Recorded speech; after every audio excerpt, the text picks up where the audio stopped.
কেন্দ্রীয় সরকার কোনো রকমভাবে সাহায্য করছে না। এবার ফারাক্কা ব্যারেজ ঘেরাওয়ের হুঁশিয়ারি দিল মালদা জেলা তৃণমূল কংগ্রেসের সভাপতি তথা মালতীপুরের বিধায়ক আব্দুল রহিম বক্সী। বন্যা ভাঙন নিয়ে উদ্বেগ বাড়ছে মালদা জেলায়। কেন্দ্র রাজ্য একে অপরের বিরুদ্ধে দোষ চাপিয়ে এড়িয়ে যাচ্ছে। কেন্দ্র সহযোগিতা না করলে ফারাক্কা ব্যারেজ ঘেরাওয়ের হুঁশিয়ারি জেলা তৃণমূল সভাপতির।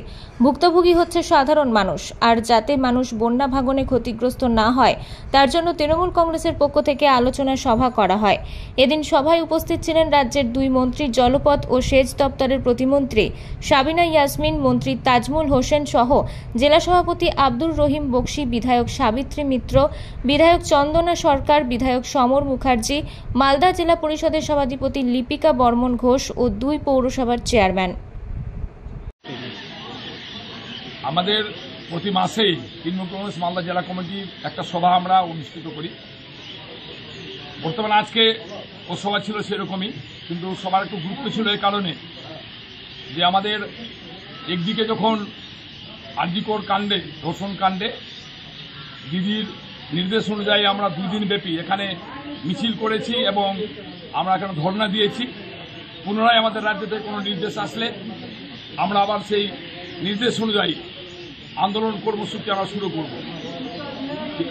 একইভাবে আমাদের গঙ্গা ভাঙন হচ্ছে, নদী ভাঙন হচ্ছে মালদা জেলার ক্ষেত্রে, যেটা ভয়ঙ্কর রূপ নিয়েছে।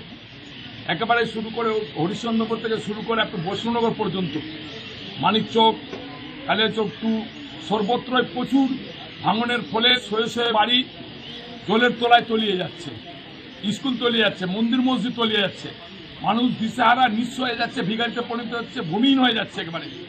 এরকম অবস্থার মধ্যে দাঁড়িয়ে আমরা রাজ্য কমিটির কাছে আমাদের আজকের মতামত পাঠাচ্ছি। রাজ্য কমিটির অনুমোদন পেলে আমরা ফারাক্কা ব্যারেজ অথরিটি, কেন্দ্রীয় সরকারের যে দায়িত্ব জাতীয় নদী ভাঙন প্রতিরোধ করার, এখানকার মানুষকে নিরাপত্তা দেওয়ার যে দায়িত্ব, সে দায়িত্ব এড়িয়ে যাচ্ছে এখানকার বিজেপি যারা আছে তারা, বিজেপির সাংসদ যারা আছে তারা। মালদা থেকে দেবাশিস পাল ও দেবু সিনহার রিপোর্ট, আনন্দ বার্তা।